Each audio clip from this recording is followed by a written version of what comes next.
Hey there guys, it's Tina and I am back trying to navigate this holiday traffic. Oh my god, I forgot what it was like to go to the mall during the holiday season, like right before Christmas when everybody is shopping. Whoo, like people are vicious and vile. I cannot. Anyway, we are back for another car chat video. It has been a while, and that is with intent. A lot of people have reached out to me on Twitter, in DMs, even here on YouTube, asking me to do more car chats. And car chats were never meant to be like a regular thing on my channel. Car chats were literally just me chatting in a car about a topic that I felt like talking about at the moment. It was never meant to be about drama. Like, I am not a drama channel. I'm not even the commentary channel, because that's the new genre now. That's the new little group of channels that try to distance themselves from drama channels, because drama channels have like a negative connotation to them. So then we have commentary channels, which means that people are making comments and giving their opinions on a certain topic, which I get it too, because not every channel is a drama channel, and why would you want to fall under that umbrella? Because my car chats are kind of commentary style videos. You get the gist of it, right? So people in my comments and messages have asked me for my opinion on Carmageddon. Can you even with this? Now, this is a little stale. It's not hot piping tea, because I am not a tea spilling channel. I am not a drama channel, like I said. So I am not here to give you news and keep you up to date with whatever drama is going on YouTube and in the beauty community and the drama sphere. Like, that is not my gig. It is not what I want to be a part of. So when people reach out to me, I'm like, I don't think you guys understand what car chats are meant to be. Car chats really just started because I was driving forever on my commute to work, and I was like, hey, here's a perfect time to just talk about whatever. And since then, it has evolved where I've talked about things that have happened in the beauty community. So I've talked about like affiliate codes. I've talked about like lipstick gate with Jaclyn Hill.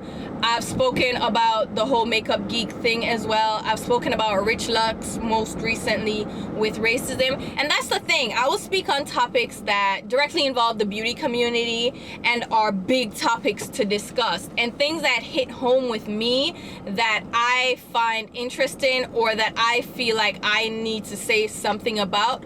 But I won't cover like every single itty bitty ounce of drama that happens. I won't speak about everybody and everything, because drama can get very toxic very quickly, and to dwell in that negative space is very draining, and I don't want to participate in it for very long. Like, I'm touch and go. Like, I'm like, all right, let's talk about this. All right, I'm done. Like, I don't want to watch the community closely, keep an eye on who's tweeting what and who's tweeting and deleting and whose Instagram post is copying over here, and I don't have the time, and more specifically, more importantly, I don't have the energy for that. Because if you welcome that negativity and toxicity into your life, it will become a part of your life. It will start taking over, and it can make you a very toxic person. So I touch and go. I'm not here to like dwell in the space. Like, that's not my thing. So let me jump into the drama. We just gonna touch and go. We not gonna dwell on this, right? We just gonna talk about it, one video, one and done. So what happened recently in the drama community, specifically with the mean girls of the drama community? So the drama community here on YouTube, they have spoken for the longest about beauty influencers, like the big ones, the ones with the millions of subscribers, the top hitters in the beauty community. They've spoken about them for years at this point, and so many channels have been created specifically to do that, to speak about these people. There are so many of these channels now, it is hard to keep up. There's a new one popping up every day. Like it or not, people love drama. In fact, some of my highest viewed videos on this channel are those that are speaking on drama topics. Like my videos that hit on those hot button topics where I get feisty, those are the videos that people love to watch. And I get it, because I will kiki right along with you guys on some of these things. Like I will be like, John did what and Becky did who, and what is going on over here? Like I can get into it sometimes too. So it's just human nature, and it's just a part of life. So with the boom in the drama community, some of the bigger channels have risen to the top, and as is normal with any grouping of people, drama ensues. Look at the beauty community. We were all fine and dandy until we had some big hitters rise to the top, and then out came all their dirty little secrets. All the dirty laundry started airing, and that's kind of what happened to the drama community as well. So the big names, the Rich Lux and Rich Lux's minions. So we're talking about Nick Snyder, Dustin Daly, we have Ashley Kyle got involved, Petty Page, a couple more drama channels, Tea by Ali, oh my god, Hair for the Tea, who no longer makes videos, but she's on Instagram and Twitter. And then you have a couple that really aren't down with the clique, but still have pretty much made a name for them in the drama community, like Karina Kaboom, Peter Mon, and most recently Smokey Glow. And Smokey Glow has risen in popularity and notoriety since doing like hard-hitting topics such as entitlement with that chick that her mom, Aunt Becky from Full House, did the whole university scam to get her into college. That girl, she spoke on that. She also spoke on Rewired Soul. So she's gained popularity and traction, and then she also got featured in the Shane Dawson and Jeffree Star 10-hour infomercial. She was a part of that, like snippets of her videos were shown in that, and people really gravitate towards her because she's not coming off as a toxic person. She's not coming off as this vindictive person. She's just making commentary videos about different topics. And I discovered Hannah a long time ago from other people that I watch who are friends with her. So I was watching Hannah before she started really diving into commentary, and I loved Hannah since then. And then she got like immersed in this drama fiasco, and we'll touch on that in a bit. Alright, so let's jump into kind of what kicked off this latest drama. It was kind of all on the tail end of the Shane and Jeffree documercial that happened. A lot of these drama channels were featured in those videos because people were like, oh, they want to hear about Dramageddon and what happened, because that's how Shane Dawson prefaced the series. His trailer included like Dramageddon with Tati Westbrook and James Charles. Like that was supposed to be a part of the series, but it didn't end up being a part of the series. And Shane Dawson was like, hey, he doesn't want to include it anymore because it's kind of soiling the whole series for him, because he wanted to enjoy like the fruits of his labor and revel in his success, which is fine. I think that people should be able to enjoy their success without bringing in drama, because like I said in the beginning of this video, drama is very toxic and it can bring you down. So I can understand completely why he didn't want to participate in that. Why would anybody want to have that kind of negativity like drawn into something that should be exciting and positive for them, right? Anyway, on the tail end of the series with the release of the palettes and stuff, people were receiving their palettes and they realized that there were foreign objects pressed into their eyeshadows. And people are like, what the hell is this? It was reminding them of the Jaclyn Hill hairy lipstick, and they're like, oh my god, is this another fiasco? So people on Twitter and Instagram are showing videos and pictures of them pulling out like the foreign objects out of the eyeshadows, and on top of that there was like a shipping disaster with Beauty Bay, so people were getting smashed palettes. So the launch didn't go as smoothly as, you know, people were wanting or expecting, and none of the drama channels were covering it. None of them. When I say nobody was speaking about it, and people began to realize that, hey, there's a bias. There seems to be a bias here, because when it was Jaclyn Hill, all of y'all jumped down her throat mind you, to be fair, the Jaclyn Hill thing, that was a lot. Like, that was a massive fail. This Jeffree Star thing was not as widespread. Like, there weren't hundreds and hundreds of these issues.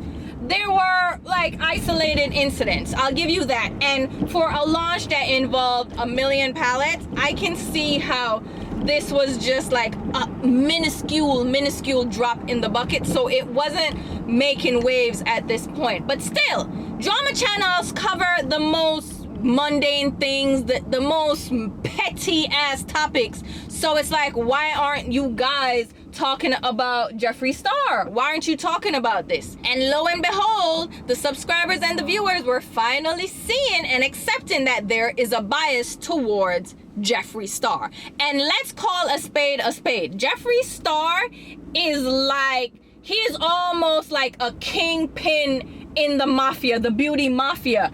And he walks around like he's untouchable because these drama channels don't want to touch him, and people that have been his friends don't want to speak negatively of him because they fear repercussions.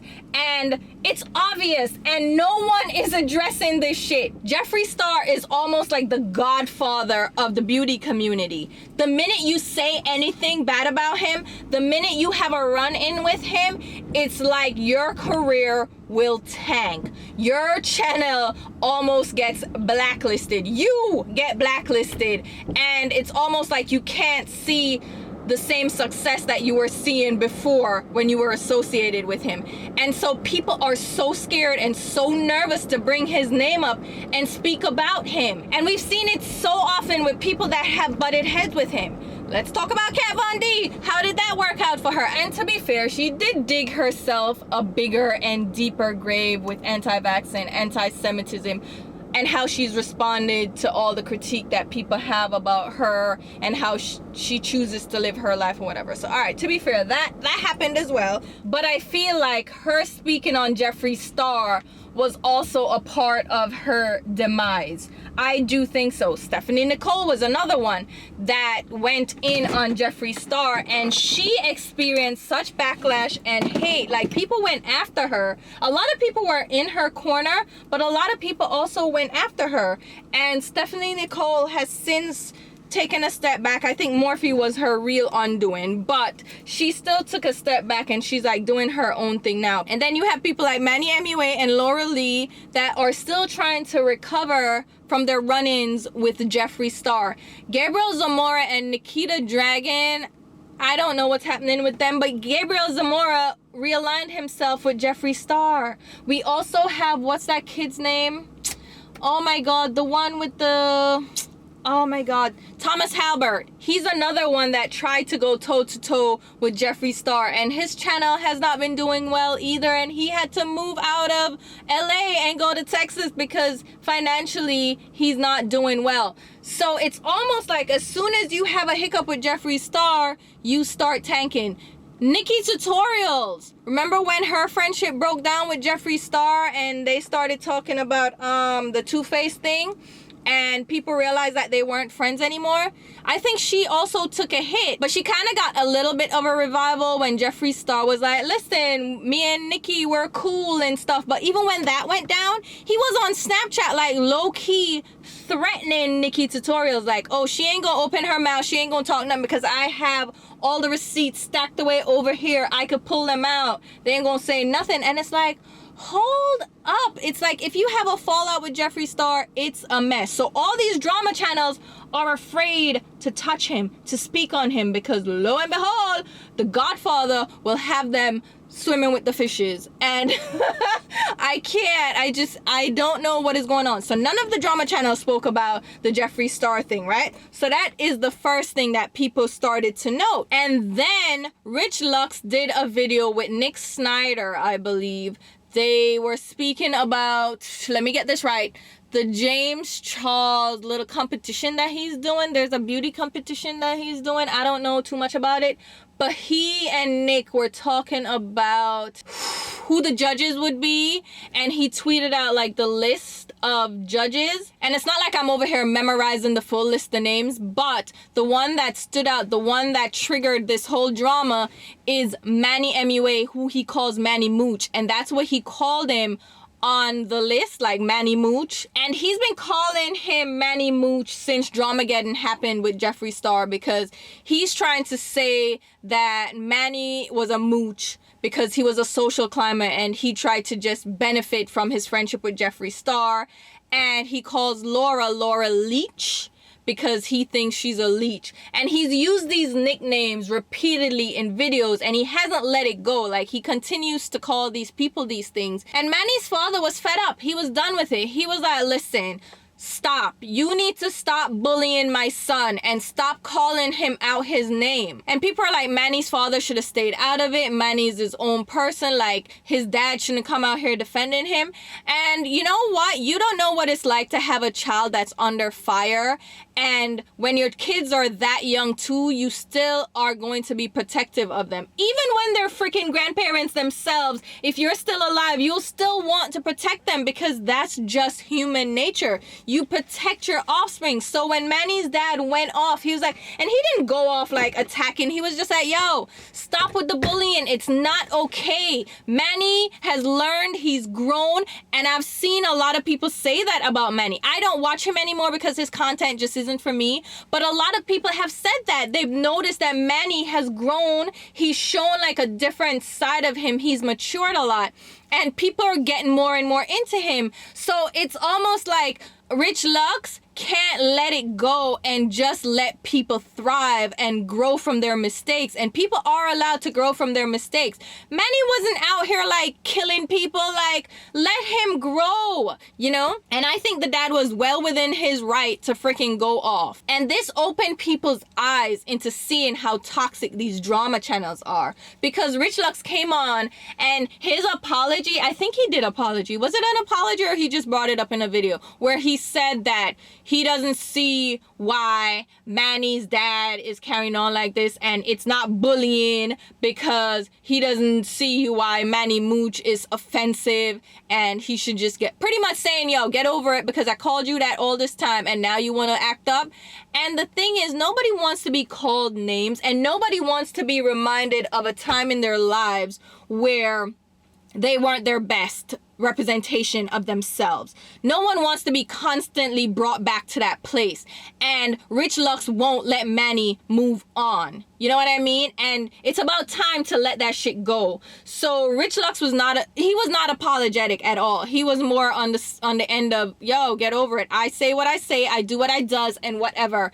And people are like, oh, wait a minute. This isn't cute. Because here's the thing about Rich Lux and what he uses to manipulate his audience. He puts on this exaggerated makeup, right? He paints his face with this crazy makeup, right? He's exaggerated. He puts on this glitter crown. He's an exaggerated character. And it's easy to look at people like that and not take them seriously. Like, oh, they're just a court jester. Like, they don't mean any harm. It's easy to kind of overlook people when they're in this costume. It's not like me sitting right here right now and I'm coming off as a real life person to you guys. You guys are gonna take more of what I say seriously than you would Rich Lux. So he thinks he can get away with being malicious and saying mean things and really bullying people and get away with it because it's just for fun, it's just for entertainment. Like, you know, it doesn't matter if you think it's just for fun. If people are hurt by it and people feel some type of way, at that point it becomes malicious and you need to stop. And the fact that Manny's dad was like, listen, you need to stop. People have mental issues and emotional issues that they're working through, and you doing videos constantly ridiculing them is not helping. So if somebody says that to you, like, back the fuck up and stop. But instead he heightened it and was like doubling down, like, oh, I said what I said, and And I found that so freaking tacky.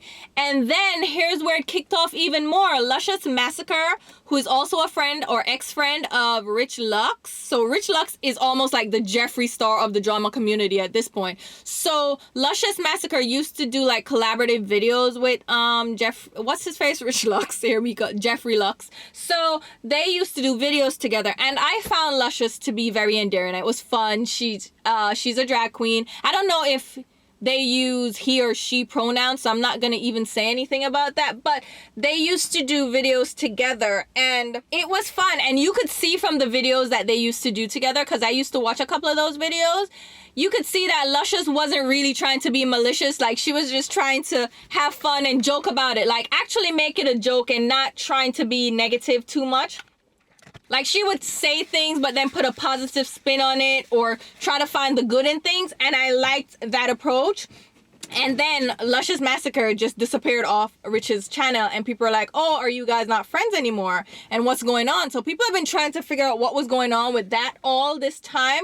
But then after that Manny blow up, Luscious Massacre made some videos talking about Nick Snyder, who is now Rich Lux's sidekick, who I think now moved to Texas, and him and Rich do a lot of videos together as well on both of their channels. So now Luscious was like, listen, it's true. These people are bullies, and they've been bullying me all this time since I moved to LA. So Luscious moved to LA. So Luscious spoke up and was like, yeah, these people are bullying me and saying all these things about me and trying to ruin me just because I'm no longer friends with Rich Lux, and saying all these cruel things. And that created like a barrage of back and forth videos. So Dustin Daly was doing videos. Nick Snyder was doing videos. Rich Lux was doing videos. Oh my god, it was a whole thing. And the thing is, all those videos made me like those people even less. Like, I don't know who's telling the truth and what, because I don't care. Friendships are friendships, and there's always three sides to a story: his side, her side, and the truth. And nobody knows the full truth, because at the end of the day, I can tell you a story and think I'm giving you facts and laying it out, but it's always going to be from my perspective, so how I was feeling about the situation. So I don't know what went down. I'm not going to speculate on it. All I know is you could tell from how these people presented the stories, how they spoke about things, you could tell who was being malicious and who was truly hurt. Like, you could tell Luscious was hurt, okay? But I didn't get that feeling from Rich Lux, Nick Snyder, or Dustin Daly. Like, I didn't feel like they felt any remorse for what happened. At the end of the day, no one's all good or all bad. They are all somewhat the victim and all somewhat the villain. So everybody needs to just own up to their part in that. You understand?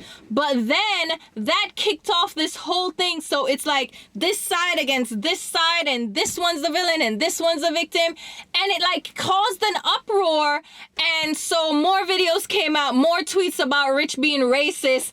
And it was like this whole thing. And I already spoke about how listen, I already went through this whole thing with Rich Lux. I will link it over there. Complicit racism is still racism. And when you try to justify saying the N-word because you grew up in the hood, no, I don't play that with people. You already heard people talk about how hurtful the N-word is. Shut the hell up and don't use it. It's not that difficult. I came from a very homophobic country. Jamaica?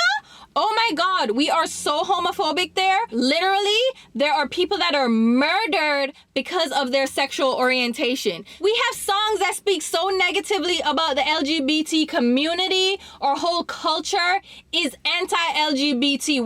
We're getting better, but that's my culture. That's what I grew up with. And then I come to this country and I learn how fucking hurtful that is. I knew it was hurtful, but it wasn't until you were faced with it, like, yo, it's terrible. You're terrible people for thinking that way. And I was like, yo, I need to readjust. Like, that was so bad. That was so hateful of me to even participate in it. Even if I was on the edge and not actively going out there and be like, you're gay, get out my face. Like, even if I wasn't actively participating, the fact that I was singing along to those songs was bad enough. The fact that I used the F word was bad enough. And when I came to this country and people were like, yo, you can't be doing that, I was like, oh, you are so fucking right.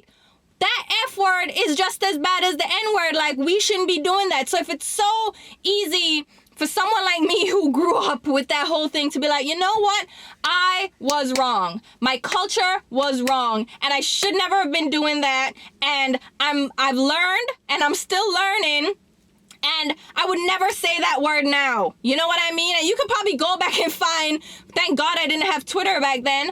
But I'm sure people in my past could be like, oh, she said something. And it's like, I probably did, but I can learn and grow. And it's just like, Rich needs to learn and grow. And like, I don't think he's taking the opportunity to grow. Instead, he's just excusing it away. And I think that's the negative part. And I think that's where the Jeffree Star influence comes in. But anyway, so all of that amounts to this dramageddon state that we're in now, Carmageddon, where people are canceling this one and canceling the next one. And it's like a whole thing. So now there's sides, there's like a divide in the drama community. Can you imagine? So we have the mean girls over here, which Rich Lux and all his minions, that's who I call them, the mean girls, because they're mean. They're bullies, and they're trying to take down the smaller ones and like talking shit. Like Petty Page did a live stream. She did a live stream of all of them because they like came together and were doing a slumber party, like all of them. And oh my God, they spoke about Ashley Kyle. They spoke shit about Ashley Kyle because she picked up for hair. So they don't like hair for the tea, right? And I don't know what's behind all that, but they don't like hair for the tea at all. And I'm not saying hair for the tea is an angel, all right?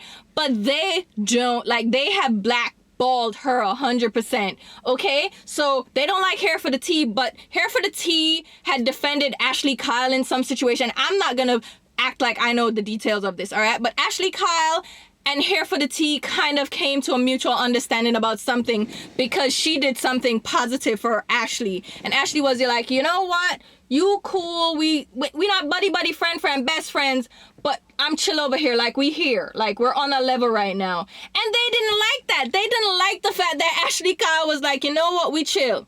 We're Hair for the Tea.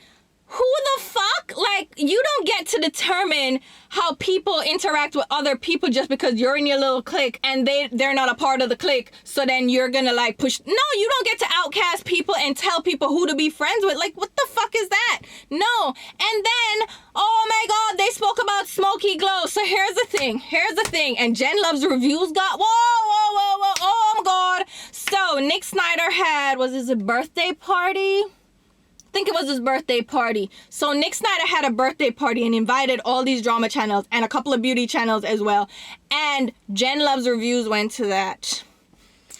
I felt some type of way. It was a little bit icky, but I kind of feel like Jen doesn't have bad intentions. So I don't feel like she was trying to be a part of the drama community. I just think Jen tries to get along with people, and she was like, all right, I'm gonna go meet people. So I don't think she realizes what she was really doing by mixing up with these people. Mix up, because that's how Jamaicans talk. Go mix up with them people. But yeah, like intertwining herself with that community, I don't think she understood the impact of it. So she got flack for that. And honestly, I gave her the side eye when I saw that. I'm like, Jen, what are you doing? Jen, these are not your people. Jen, you're too nice of a person and too good of a person to get involved in this. Like, I understand you want to give people the benefit of the doubt, but at some point you have to draw a line and understand that you shouldn't be associating with certain toxic people. It's okay to want to give people time to grow and space to improve, but they're not there yet. And people won't see your association with them as you trying to give people the benefit of the doubt. They're gonna associate you with the drama channel, and that's not where you need to be. And since then, she has kind of distanced herself from the situation, and I'm hoping she learned her lesson. But I don't know. But like when I saw that happening, I was like, oh no, don't do it, Jen, don't do it. And then Smoky Glow. Oh my God, Hannah started to get involved with this group too. So Nick Snyder's having another party, right? And Hannah was invited. Nick reached out to her, invited her, and she accepted the invitation. And that was another person I was like, no, right? And here's the thing about Hannah. So I loved Hannah from the start, right? And she was doing fun videos, and then she'd do these commentary videos, and I'm like, I could still jive and stuff.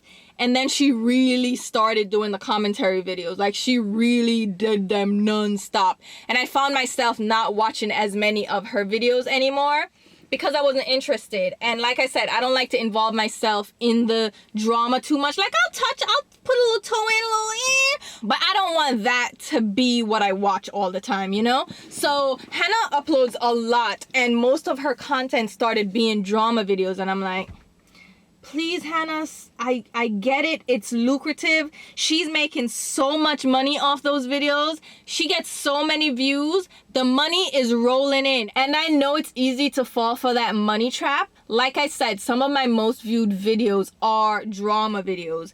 And I could just do that all the time. Like car chat videos, I could just do them and talk mad crap all the damn time and just roll in the dough. But I don't want that, you know? And when Hannah was doing that, I'm like, no, Hannah, don't do it. And then she was gonna go to this party. I'm like, oh my God. And then people were talking to her and like, no, you probably shouldn't, you know? And then all these things happened with the drama community, and she reneged on her invitation. In a video, she did a get ready with me, and she was like, you know what? I'm not gonna go to that party. I don't feel right about it. I don't feel right about what these people are doing. I don't feel good about, you know, going to the party anymore. I don't want to be around these people. I just want to stay in my lane, stay in my little corner, and just do what I do and not get involved with these people. Lick me carrier, sir? Sir. Okay. So she went ahead and said she wasn't going, right? So as I mentioned, Petty Page, the live stream on her channel is privated now, but I was still able to watch it. They were in that video talking about Smoky Glow and how they found it disrespectful and rude that she would say she's not coming to the party anymore because she didn't directly reach out to Nick and tell him that she wasn't coming. They like low-key went in on her because of that. Like, first of all, she ain't gotta go to your party if she don't want to. Like, she could have like said nothing about it and just not showed up because she didn't feel comfortable. That is not your place to tell her what to do. Yes, could she have reached out to Nick and been like, hey, yo, Nick, I'm not coming to your party? The fact that he had to find out through a video or through comments that people were saying on Twitter or whatever, I get that that could feel like, hey, that's underhanded. But as far as I know, you and Smoky Glow ain't friends. Y'all ain't kikiing in the corner. Like, she don't call you up when she got issues with her boyfriend or with her mama. So why she gotta come and directly tell you before she goes? A get ready with me video, I don't know if you guys realize this, but when you're doing get ready with me videos, sometimes you just talk and you end up saying things that you didn't plan to say. Like, it just flows out of you because you're just talking. Like right now, I'm just talking and things are just gonna come out, things that I probably didn't plan to say because they aren't scripted videos. So she probably didn't even think that much about it. She was just commenting because her viewers, her subscribers were asking her about it. And she was like, you know what, I'm just gonna bring it up now and be like, I'm not going to the party because I don't feel comfortable. Maybe she was gonna actually reach out to Nick in a couple of days and be like, Nick, thank you so much for your invitation, but I'm not gonna take it. And the thing about it is, I would have been hesitant to reach out to Nick anyway, because like I said, it's like the mafia over there. And it's like, they're so vindictive that the minute you don't want to be a part of their group, or like the minute you don't want to play in their sandbox, like all of a sudden you're persona non grata and you're like ostracized. Then it's like, shut the fuck up. If Anna don't want to come to your party, Anna not coming to the party. And y'all talking shit about her, like they really went in on her just because she said she not going to party. Like literally that's all it was. She said she wasn't going to this party. And they were talking shit, and Petty Paige said it, and I'm like, Paige, no. The money, the fame, the loyalty to foolishness has gotten to these people. And I'm just like, oh my God, they're the Mean Girls clique. Wow, Smoky Glow, so many people respect her, and I think they see her as a threat because she is a more positive, leaning drama channel, commentary channel. She's somebody that people can respect her opinion versus y'all over here being petty, talking about the most ludicrous things ever, and y'all can't have an intellectual conversation about a topic and give both sides. Like y'all can't look at it critically. Y'all are so bitter and y'all are just so hateful. And Hannah, people are seeing her as a breath of fresh air, and I feel like you guys see her as a threat. And that shit is fucked up. And my whole thing is, here's my thing. I don't give a fuck about Jeffree Star, Rich Lux, Petty Page, Nick Snyder, Dustin Daly, none of them. Because at the end of the day, none of them can fight me. Like, none of y'all could come at me. Like, what you gonna come at me and do? None of y'all, come on New York, who wanna fight? I know people are out here like, Tina is problematic too because she just gets loud and people, yeah, I'm fucking loud and I stand up for shit. And I am probably problematic. There's some things that I've said that you probably don't agree with, or some things that I've said that you've twisted your way, or some things that I've said that just don't go over the right way. And I get it. I can be called problematic, and that's fine because, like I said, no one is all good or all bad. We're somewhere in the middle just trying to navigate life, and there's some shit that we're gonna say that people are gonna be like, you know what? Tina is a bitch, and I'm okay with that. But like I said, none of una can fight me, none of una can beat me. Jeffree Star don't sign my check them, and Jeffree Star can't send him minions come over here, come fight me, because none of them mean nothing to me, and all y'all gonna do is give me engagement. Because even when Marlena Stell went ahead and mentioned me in her video, she probably still waiting on a response, because she did say that right in her video, like, oh, Tina's gonna respond. Just keep waiting for it. I said what I said already. I said what I said. I said it with my chest. I'm not take none of it back. None of it, okay? So even then, my channel boomed after that video. I got so many views on that previous video, and even though a couple of comments were like, oh my god, your career is ended, I'm like, what career? YouTube? Come on, baby girl. My career is ended. Who for career? Listen, the thing about it is, if y'all knew what I actually did, and probably some of y'all did because Marlena Stell doxed me in her video, I actually impact a lot of you guys in a lot more ways than you know. I am a part of your lives, and it has nothing to do with beauty. So y'all can bump that. So Jeffree Star, I'm not afraid of you. Rich Lux, I'm not afraid of you. Nick Snyder, I'm not afraid of you. Dustin Dale, I'm not afraid of you. Petty Page, I'm not afraid of you. None of them I'm not afraid of. So I'm gonna back off of Hannah. Hannah, I got your back, girl. Who wanna get loud with Hannah? Y'all, Hannah is trying to stay in her little lane, doing her studies, and trying to actually help contribute to society and make things better for other people. And y'all over here telling Hannah that she's a problem because she declined the invitation to the party. Oh, what the blood clot are going? What is going on? What is really going on? Someone to tell me. I'm done. Cree, because it's getting dark and I need to go in the mall. Look how y'all have me out here talking. I need to go in the mall, and what was I going for? Lord, I done forgot. I ain't even Christmas shopping because my family, we don't do gifts, which thank God we don't do gifts, because I can't shop for people. I already gave my mom her gift. So we're doing 23andMe because I did the DNA testing before and the results were just crazy, because now it changed and it's telling me that I'm 40% German, and I'm like, what?